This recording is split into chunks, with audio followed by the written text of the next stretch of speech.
Hello, everybody. Welcome to Tales from the Heart, a podcast from the Hypertrophic Cardiomyopathy Association, supported by our wonderful sponsors at Bristol Myers Squibb, Cytokinetics, Tenaya Therapeutics, Embria Pharmaceutical, and BioMarin. I am really excited today because this is I like all my podcasts. I can't say one of my favorites, but because they're all my favorites. But we have Dr. Patient Alex Feria from UPenn, who is joining us again for Tales from the Heart. And we are in Medical Management May. We decided to play with the letter M this month. And welcome, Alex, to the fourth podcast I think we're doing together. Something like that. Yeah, probably 4. So how is the weather down in Philadelphia today? Always sunny? It is. It has been beautiful and unseasonably cool. Like I haven't turned on the air conditioning all month, which the last couple of years, it's been hot in May. So it's been beautiful. I'll tell you the truth. Yesterday, I was exhausted, jet lagged from my travels. I worked from home and I worked on my deck all day. And it was like 78 degrees, sunny, little white puffy clouds in the sky. We don't get many days like this in New Jersey, people. Yeah. And it was beautiful. And then just as I was wrapping up my work day, some clouds rolled in and a nice little rain came by. And that was my day. So we've had decent weather. Yeah. Been nice. It's been beautiful here. So topic of day is medical management. So it is May of 2023. A lot has changed over the past couple of years in terms of management.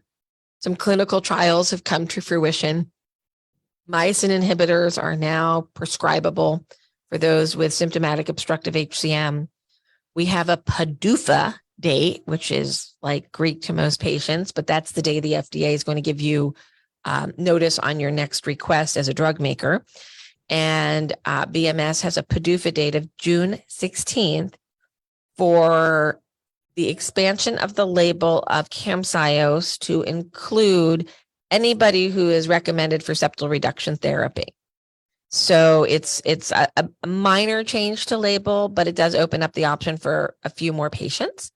So let's start with, the biggest hammer in the toolbox at the moment. Myosin inhibitors. What are you seeing? What's going on at UPenn? You've got one of the larger myosin clinics in the country. What's happening? I have been so far very happy with how mavacamten or Camzyos is done. We started FDA-approved patients on clinical mavacamten back in May, I think was the first patient. I think interestingly, one of our first patients to get on FDA approved was also one of the first patients to be in the original trials, which was nice to go full circle. Nice. And I think we've got somewhere between 60 and 70 patients on drug now. And I would say that, initially there was a lot of planning. So Dr. Owens, who started our program, there was a lot of planning involved because of the way that the FDA approved this drug and the need for close surveillance with echocardiograms every month and talking about drug-drug interactions and making sure you're not taking anything that could affect how you respond to mavacamten. There was a lot that went into planning that, but once we kind of got it well oiled, then we started getting a lot of patients on the drug rather quickly. And I would say most patients have done really, really well in terms of, no really adverse events. It's been mostly some patients take longer to respond, have to be longer on drug, have to go up on the dose.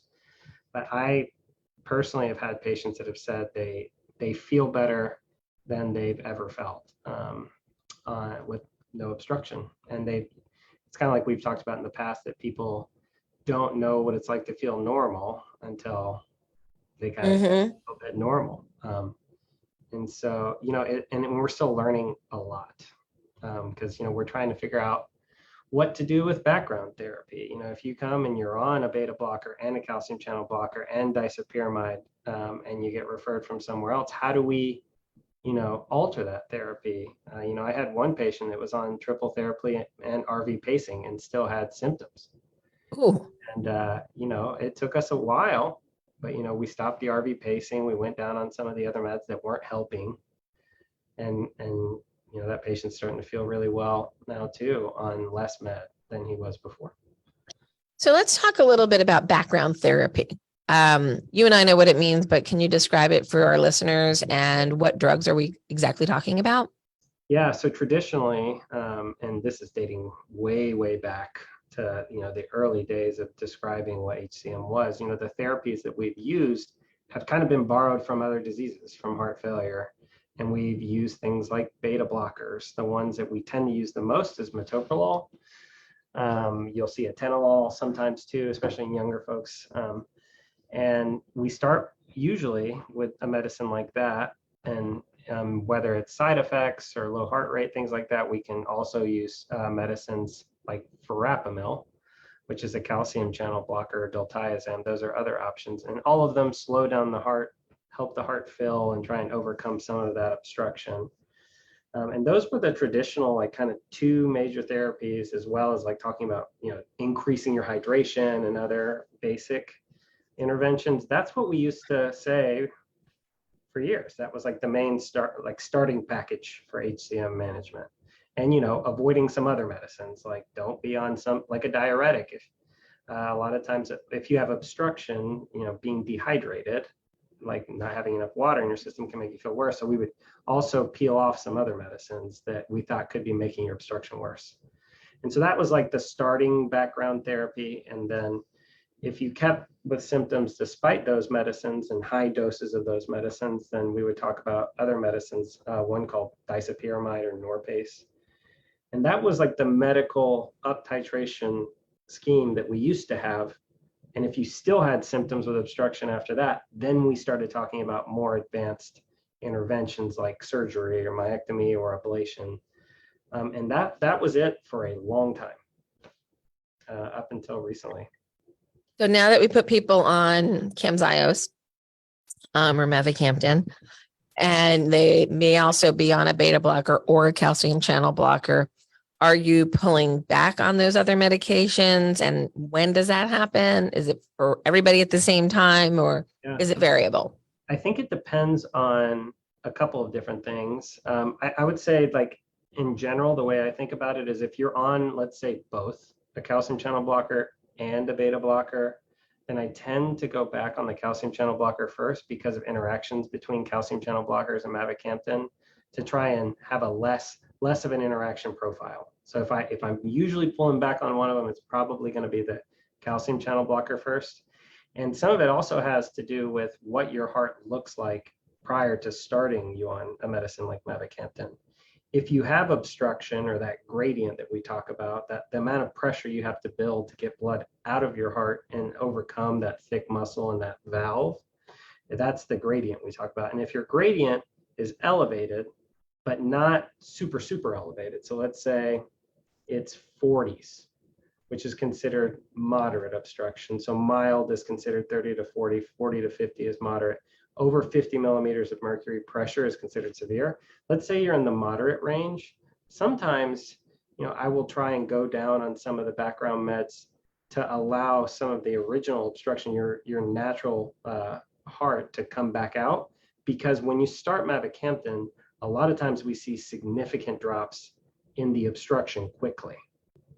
And so what can happen based off the way that the FDA approved this is, if your obstruction, let's say it disappears completely in a month, then we're going down on the dose.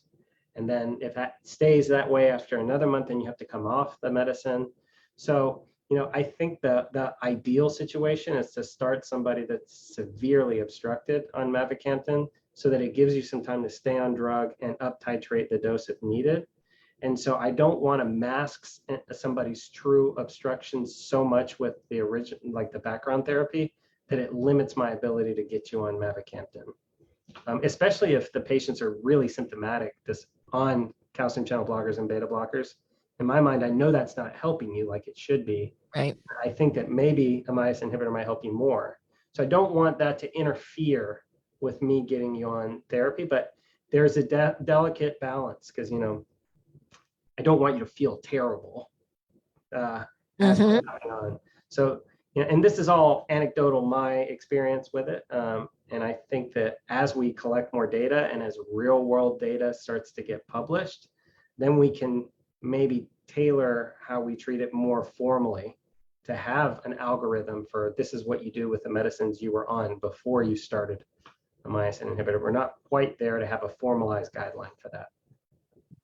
Love it. Okay. So you've got like 70 patients, you said, roughly? Somewhere between 60 and 70. Okay. So between 60 and 70, which I do believe makes you one of the largest MAVA clinics or Camzyos clinics in America right now.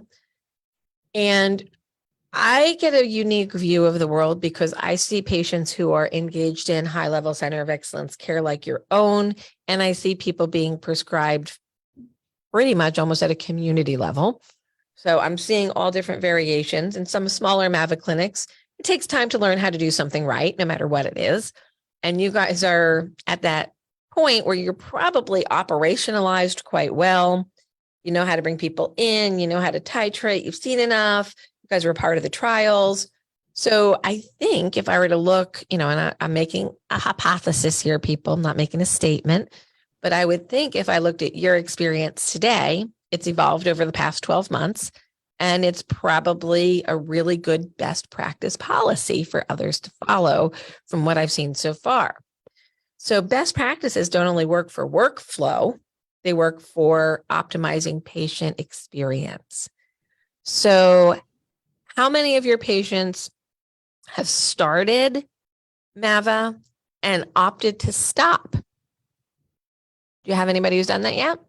I personally, no. I would say I've had patients that went through the evaluation because it is not just a few minute conversation during a visit that you come for your HCM. It is its own dedicated clinic. We have mavacamten clinic on Wednesdays every week, and you're coming for a dedicated hour-long visit to talk about this drug and what it means and drug-drug interactions. And so I've had a few patients that went through the process, went through the mavacamten visit, the whole process of applying to insurance, and then decided to not pursue mavacamten therapy, but pursue usually it's pursue surgery. And, I think, first of all, there's not a right answer here for Absolutely this. not. And I think there's some very, very logical, well thought out reasons why people would choose to do one or the other. I've had patients in their 60s to 70s that said, you know what, I really don't want to take a medicine at all. I've made it this far without taking much medicine, and I'd rather just have a fix and then move on with my life. And you would have thought maybe the older patients would say, oh no, I'd rather take a medicine than have a surgery. So that's been a humbling experience for me and showed me, just like many other topics within HCM, like PGD and all this stuff, that you think you might know where a patient's coming from. And when you listen to them talk about how they feel about their disease and management, you're often humbled. So I've had some people that have chosen to go the surgery route that are in the older stage. I've had some younger patients say the same thing. Like, I don't want to be on a medicine the rest of my life. And this medicine costs how much? Even if insurance covers it, it's expensive. And you have to worry about plan switches and non-medical switching of insurance companies and long-term data. When you're 40, and the longest we've had a patient on a myosin inhibitor is maybe 4 years, 5 years. That's something that they want to know. They want to know more about long-term. And so I've had patients opt out of myosin inhibitor therapy prior to starting it. I haven't personally had patients opt out of it after starting. And you said you have had just a tiny number of people who have had any kind of an adverse reaction. So you've had a couple of drops in EF, I would guess. I've seen borderline decrease in EF. Okay.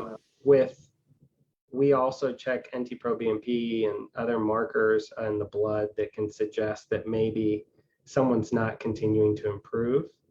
And so we're pretty conservative. So I would say that if we get close and then one patient had atrial fibrillation and was going to undergo an AFib ablation, and given the borderline EF and the upcoming procedure, we opted to stop it, let them get through the procedure. And that's other things we're still learning is, there are going to be life stressors, physiologic stressors that everyone experiences in their life. Everyone's going to get sick from something else. You forget that you can when you have HCM. Yep. And how does your body react when there is a drug in the system that decreases contractility of the heart? So I think that for that patient, we stopped it to allow them to undergo an atrial fibrillation ablation, and maybe we can reassess down the road. But there have been instances where we really are trying to be thoughtful about, how someone will respond to a stressor while on these therapies. So we're still learning a lot, but I would say it has been minimal, the adverse effects we've had. So I'm going to, again, in my hypothesis mode, say that the experience that I've heard out of UPenn, and one of your nurses just participated in a session on Monday with us. Thank you very much for that. But I think your experience has been really the optimal experience for both clinician and for patient, because of, my guess would be, proper patient selection, patient education and engagement, and a real appreciation for the anatomy and physiology that is hypertrophic cardiomyopathy. So that being said, what I'm seeing in our little tiny Facebook group with like 10,000 patients, there's about a third of people who are cheering from, the stands, how wonderful they feel and how they got their life back. And there's just been some really inspirational and amazing statements. And then there's some that are like, yeah, my gradient's down, and, my gradient's down, and okay, that's good, but I kind of feel the same. And then there's some who are like, no, I don't feel any different. When I stopped and had a conversation with somebody recently about that was not their experience, then I had to stop in and look at, why am I seeing it's really kind of a third. And then it came down to who's prescribing them. And then I went in to look at that third that's not responding or not so excited. And most of those are being done in low volume centers by people who lack a full appreciation and a full team approach to managing HCM. So I'm doubling down that center of excellence care matters, that a true appreciation of HCM and its physiology really matter. And if you think you're a candidate, I highly recommend you go to a center to get evaluated, to hear their point of view. Now, if you want to start the med at home because it's convenient and a doctor locally can do your imaging every month, well, that's okay. But let's get an expert to make sure that you are the right patient profile for a myosin inhibitor at this time. And if you're saying, well, I can't get there, I have the Lori Fund. The HCMA offers travel expense reimbursement. So if it's money that's making you not go to a center to get evaluated, please call us. We can help you. So I think it really comes down to who's prescribing. Yeah, and I think I've had multiple conversations with a wide array of people, from some of the companies that help develop this drug to patients to other cardiologists. And I think we need to take our approach that we've done at Penn and find a way to scale it. Because, for instance, I read every mavacamten echo. Is that feasible to be done at other places, to have an imaging expert in this disease read every single study to make sure that we're not overshooting, undershooting, that this is the right anatomy, and so there's probably some education that can happen. There's probably ways to try and leverage telemedicine to maybe have an expert quickly view the images remotely to see candidacy, to see optimal response to therapy. I think there's ways we can do this, because and you and I both feel the same about this. There's ways we can do this, because it's sad when there are people in parts of the country that don't have access to any therapy at all.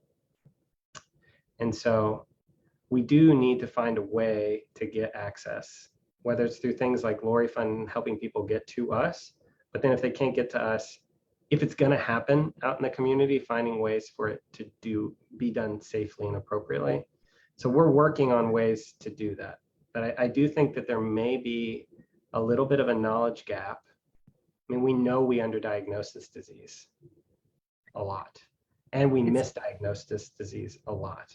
Mm-hmm. And so even when it is diagnosed, it's mismanaged a lot. And so I think there's a lot of work to get there.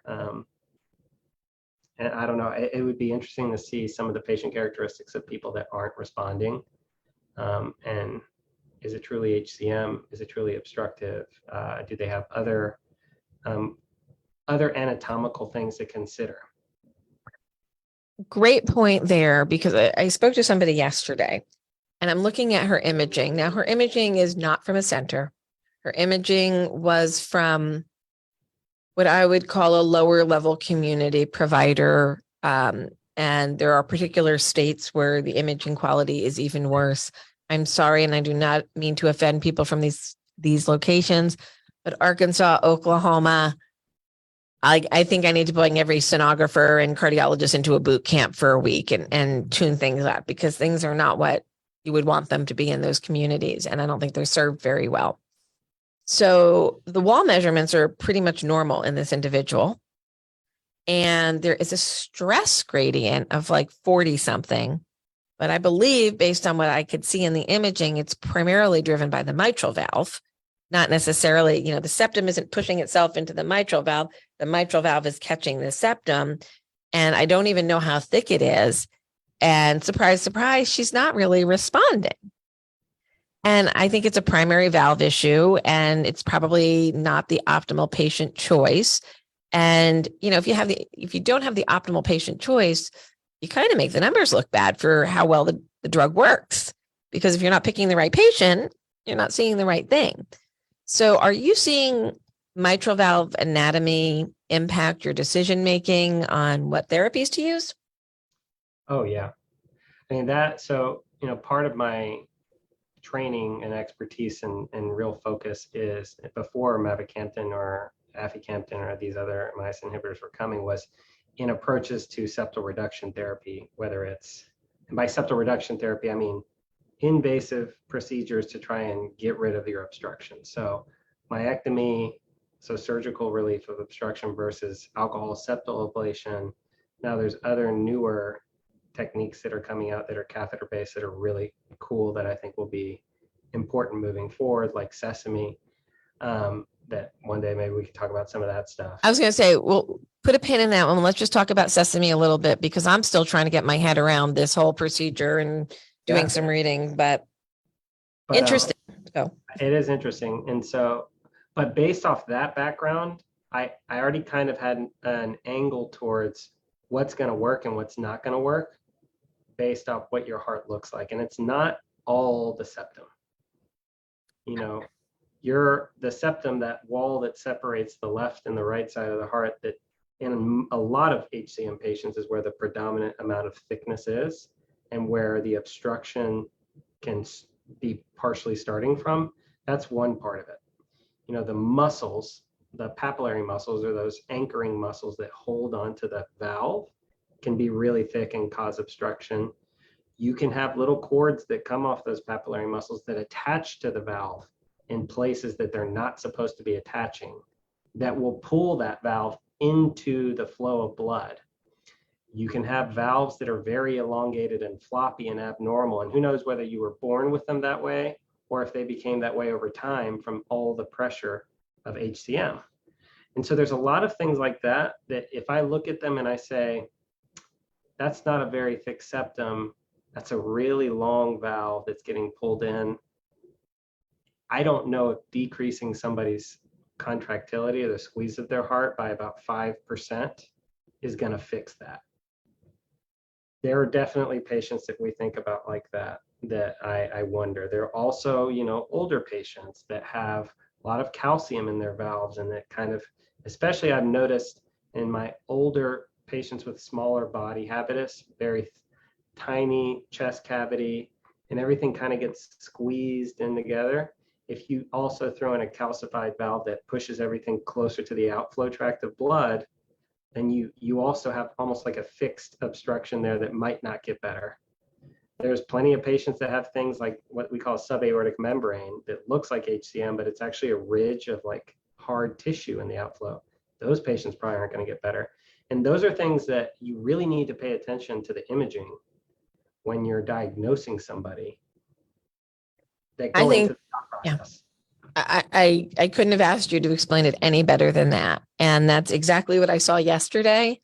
And I really worry that, we have a really amazing opportunity with myosin inhibitors today in HCM. You and I both have been around the field a long time as patients and in professional care of patients. So we know what was available before, and we know it didn't do very well. And we both had our consequences because of it, right? You had to have surgery, I had a transplant. We both would have preferred other options. And now we have this really amazing tool. And I want to make sure that we're deploying it properly, because right now, payers, if you're listening, payers, call me. I can help you too. Payers aren't going to pay for a drug that doesn't seem to work, especially if it's an expensive drug. So if we're picking the wrong patients and we're trying to give them a drug that doesn't really work for them, I think that's what I'm seeing a little bit of in the community right now. And I know it's not easy for everybody to get to an expert level. And what you said about using virtual medicine is completely correct. But right now, the country's moving against us, and payers are moving against us, and institutions are, because institutions can't bill at the same rate for a virtual appointment as they can for an in-person appointment. So I think we need to set up virtual clinics that are cost effective for an institution to run, and that insurance companies can pay for, and that makes everybody happy. So I think we need to open our mind a little bit. I even want to start an international virtual consult service. So you and I can talk about that later.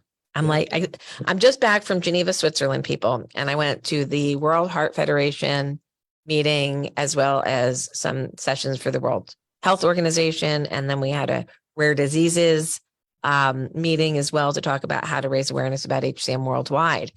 And for the problems that we feel that we have in Canada, the US, Europe, we have access issues and quality issues, but the rest of the world is an absolute disaster. They don't have EKGs in doctors' offices. They don't have blood pressure cuffs. They don't have basic meds, let alone fancy ones. So with the problems that we're facing here and the systems that we're building, that's great, but there's a whole big world out there. And there's about 8 billion people, which means there's about 20 million people with HCM. And I went over to Switzerland all excited to hear more information. And I left going, oh my God, I have so much work to do. What am I doing sitting here on a plane? I better start working 24 hours a day, 7 days a week, and maybe I'll make a dent in the problem. There's a lot to be done. So back on the topic of medical management, myosin inhibitors, we know are amazing. I will make the statement that I believe they're best managed in a high volume center of excellence care model, and that true caution and patient choice is what's going to make the optimal outcome. I'm really happy that everybody in your program is doing so well, but that's not by accident. It's by design. And it took a lot to design that. So bravo to the entire team for designing a really robust program that's meeting the needs of the patient. What else is in the toolbox that's new? So you and I briefly talked about, maybe not so cardiac specific, but SGL2 and SGL1 inhibitors. Can you explain to people what these two classes of drugs are and why they might be beneficial in HCM? Yeah. So there's a lot of buzz around this class of drugs. You probably see commercials about it all the time. And they end in flozins, usually, in empagliflozin, canagliflozin, dapagliflozin. And they're an interesting group of medicines so the term SGLT is sodium glucose-like transporter. So your kidneys, when there's extra sugar that gets filtered through the kidneys, there's these pumps that reabsorb sugar and exchange it for sodium. And what this drug does is it decreases the reabsorption of sugar from the kidneys. And so you pee more sugar out, and great. That's going to be really good for diabetic patients, was the thought process early on. And it's interesting in medicine how this drug came about to be found to be helpful in heart problems, because many years ago there was a group of diabetic drugs called the glitazones that were found to have some adverse effects from a cardiac standpoint, yet they were used very commonly for diabetes. And that led to studying that drug and found that, yes, there were some increased cardiac events in patients taking specific diabetic drugs, which is not good because a lot of people with diabetes have cardiac issues. And so because of that, every drug that goes on the market for diabetes gets studied in patients with heart problems, heart failure, ischemic heart failure, systolic heart failure. And so these class of drugs, the SGLT2s, were studied not because, at least from how I understand it, not because someone said, oh, this is intuitive, this is going to be great for patients with heart failure. It's because we're forced to study these drugs to make sure it doesn't cause something bad in people with ischemic heart disease, where they have coronary artery disease and blockages in those arteries, or people with heart failure. And what, to the surprise of the people that did the trial, there was actually significant benefit in patients with systolic heart failure. That means the heart's not squeezing very well. And so because of that, it's become part of our armamentarium as an extra therapy in patients with reduced heart function. And pretty much everybody that has systolic heart failure, congestive heart failure, reduced heart function should be on this. And so the question has recently been, how does this work in patients with preserved heart function? And then they've expanded that now towards, what about patients with HCM? And one of my colleagues, Dr. Day, has been very interested in this for years. And in the process of working on getting some trials underway from our center. And so, I think the SGLT2s are an interesting class of drugs. I think that by how they work, they can increase a little bit of urination because they make you pee out sugar. And so I do wonder how patients that have obstruction will do on these drugs because of the risk that they might be a little bit dehydrated on the drug. So it'll be interesting to see how patients with obstructive HCM on SGLT2 inhibitors do. Non-obstructive HCM patients, I also think I would feel slightly more comfortable putting them on it. And I'm more interested in seeing how non-obstructive HCM does in SGLT2 inhibitor therapy. But the mechanism behind how it would work, I'm not sure yet. And I think that's why a lot of the data would need to come out. And there's multiple things that they think about for systolic heart failure, how it would work. And it's also been shown to have improvement in patients with kidney problems. And so the drug has done a lot more than just, help with diabetes. It's been great for kidneys, great for heart failure. And I think that HCM is just the next disease process it's going to be studied in. But, we still have a little ways before we know exactly how beneficial it's going to be. I'm a little bit more hopeful for non-obstructive disease, partially because of the obstructive aspect of it and making me a little bit concerned with the dehydration aspect of it. But then also just because non-obstructive HCM is still, in my mind, the hardest disease to treat of this population. So I think what you're saying is really, really interesting.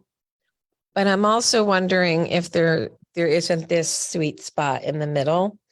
I've been obstructed, I've been non-obstructed, I've had HCM, and I no longer have HCM. So I have a unique perspective on all of these factors. And fluid retention has been different throughout my life. When I was obstructed, it kind of hit me one way. When I was non-obstructed, it hit me another way. And even post-transplant, I actually have a little bit of HFpEF in my transplanted heart, which is incredibly common in HCM or in transplant. So HFpEF just means I have a slightly stiffened heart. Okay. So putting all of those factors together, I think if the SGL2 is going to increase urination a little bit and pull off some extra fluid and get rid of that sugar, we hide fluid in weird places. So over time, I think it could be really beneficial to make sure we're not storing fluid. I'll make the guys blush here, but I kept all my fluid in my boobs. Mhm. Like my boobs would go up a bra size and I'd be like, oh, bigger bra day. And then I would drop some fluid and it would just fluctuate there or in my abdomen. Yeah. Other people have it in their extremities, but we just hide fluid in weird places.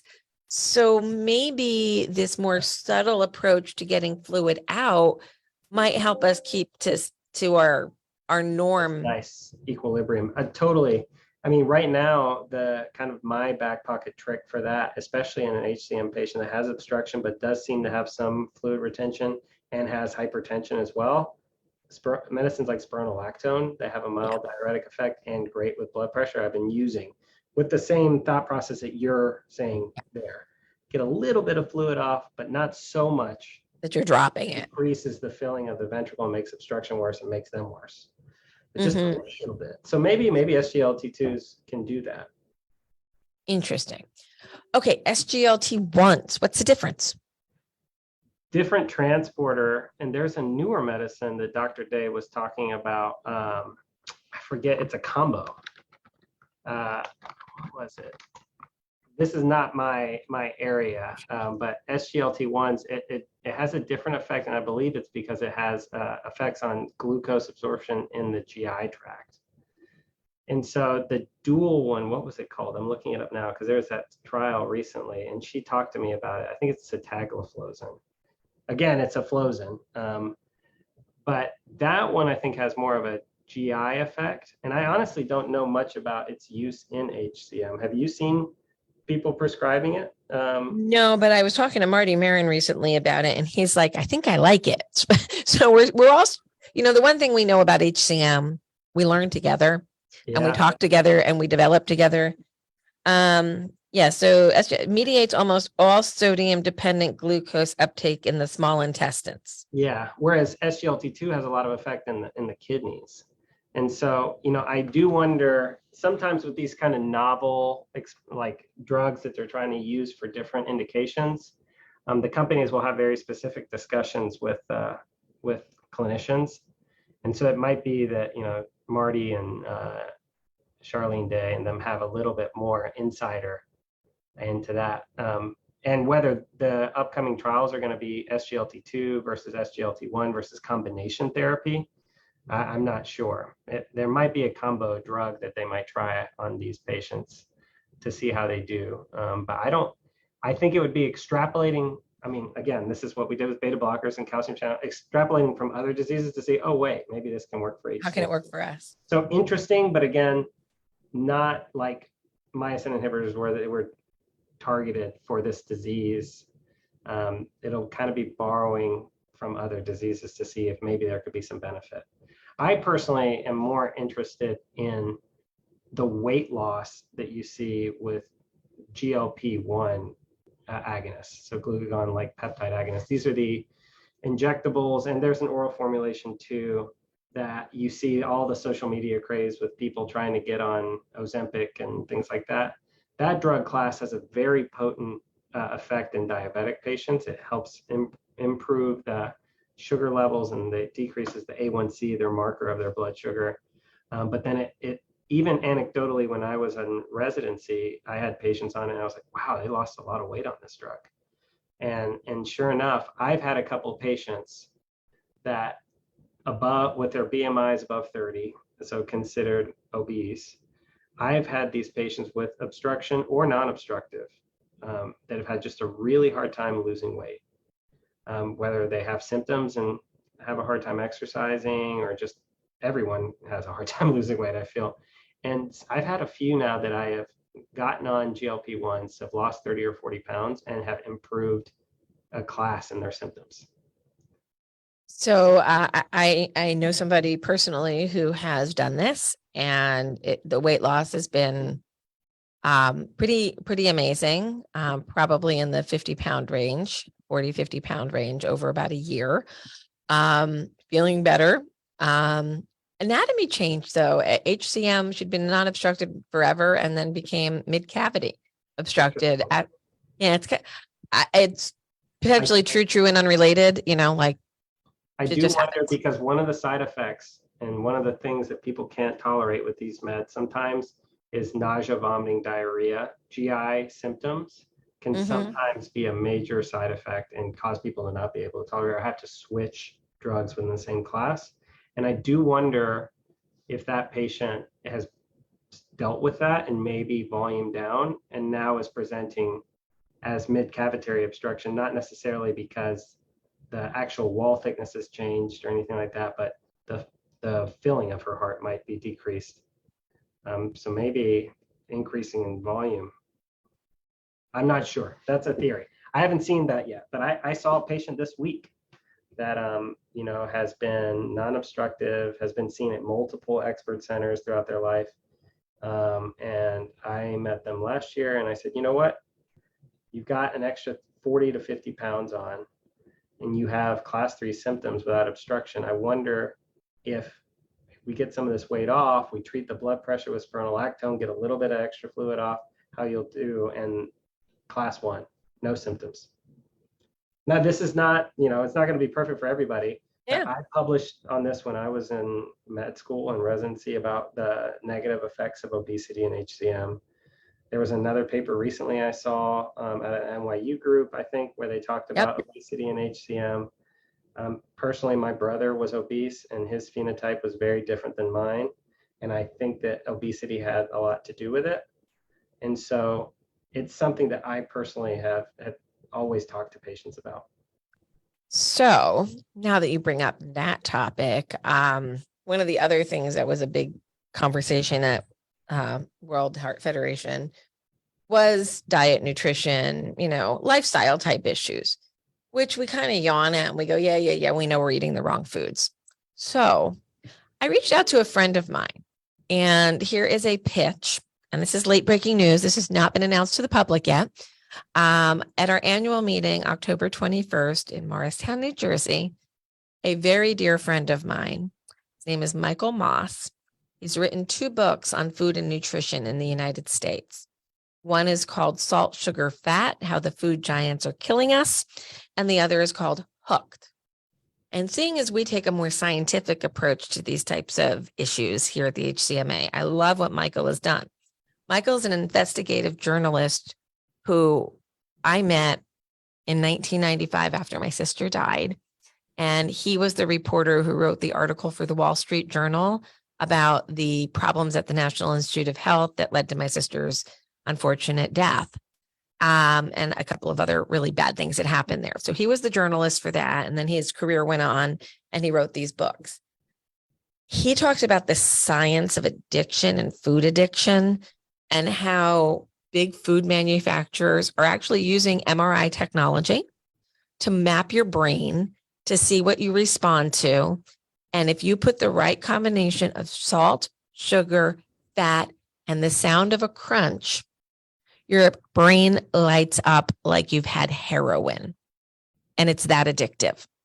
And we're wondering why we're making poor food choices, because the chemical reactions that they're providing for us in processed foods are literally lighting up our brains like heroin. Not like just the sugar alone is good, but this combination, you got to read the books. Michael is going to come and speak at our annual meeting. And he is going to be there to explain how he used his investigative journalist skills to uncover what might help us all make better food choices. So I got him to confirm this over the weekend. I'm really excited to have him come out. He's a very meaningful part of HCM history, and now we're going to include him in the future as well. So I think food is a trigger for a lot of people because nobody wants to talk about like they're being overweight, or I've battled with my weight almost my whole life. My whole family was much larger than me at certain points.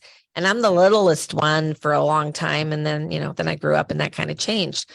But it's a battle. There's some genetic factors. There's some societal factors.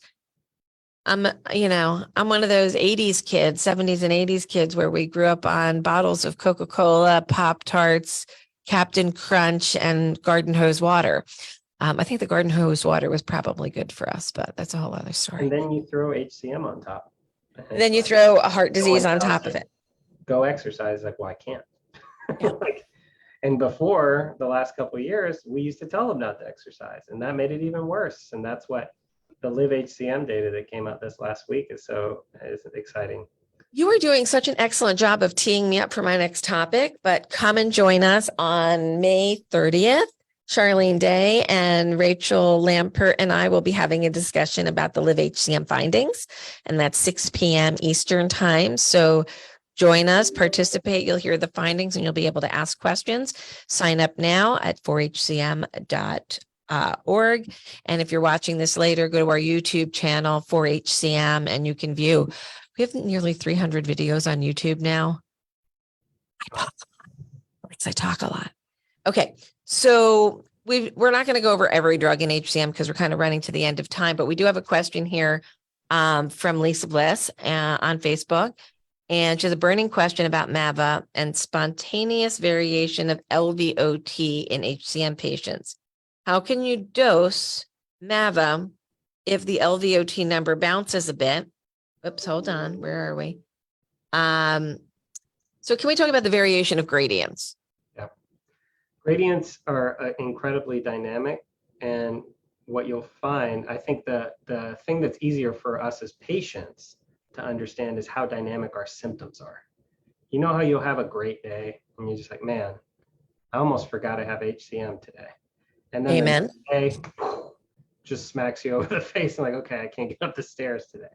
And so that's part of that is because of that gradient that can change with how well you're hydrated, how hot it is outside, whether you took your meds on time that morning. And so it's the physiologic corollary to that is what we see on the echo with that bouncing gradient. And so that's part of it. But then also there's a lot of variables, like could the sonographer that did the echo get a good picture to really get the gradient?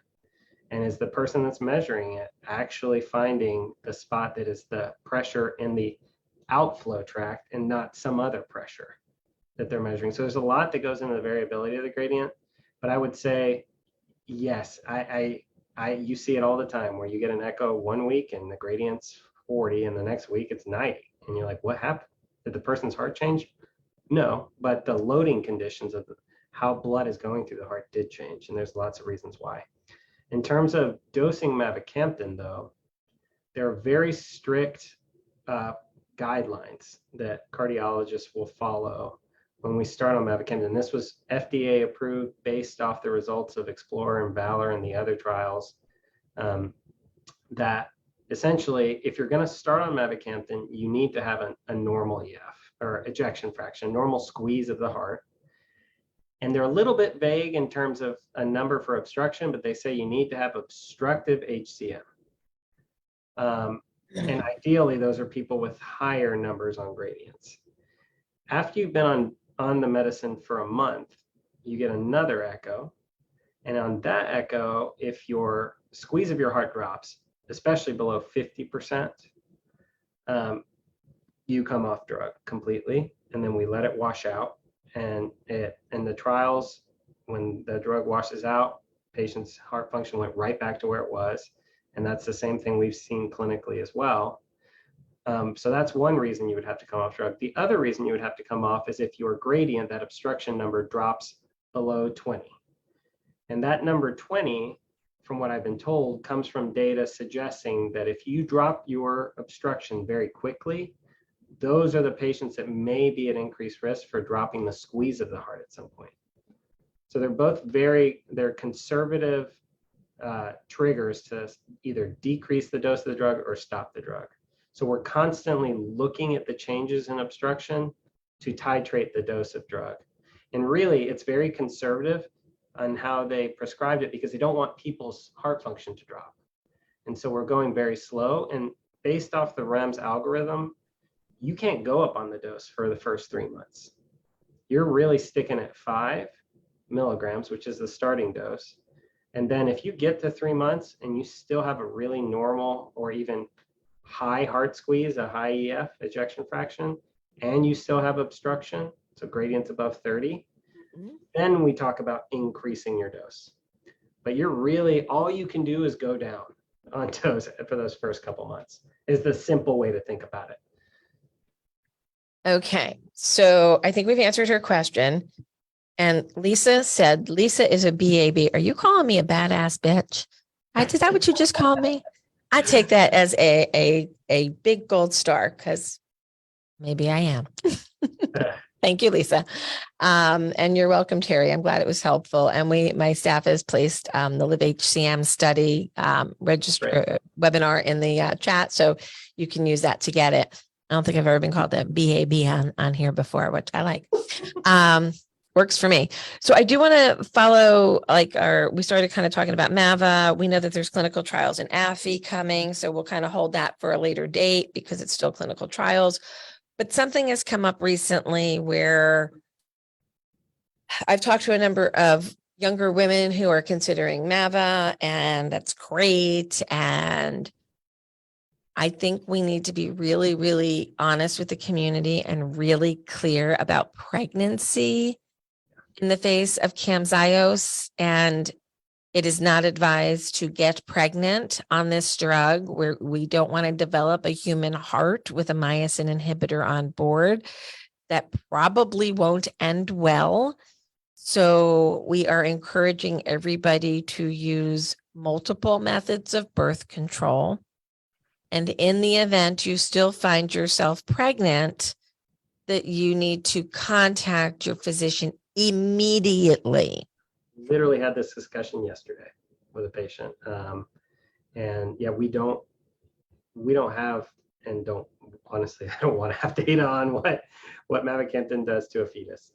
But so that's part of that hour-long visit that we have with patients about drug-drug interactions and things to be aware of.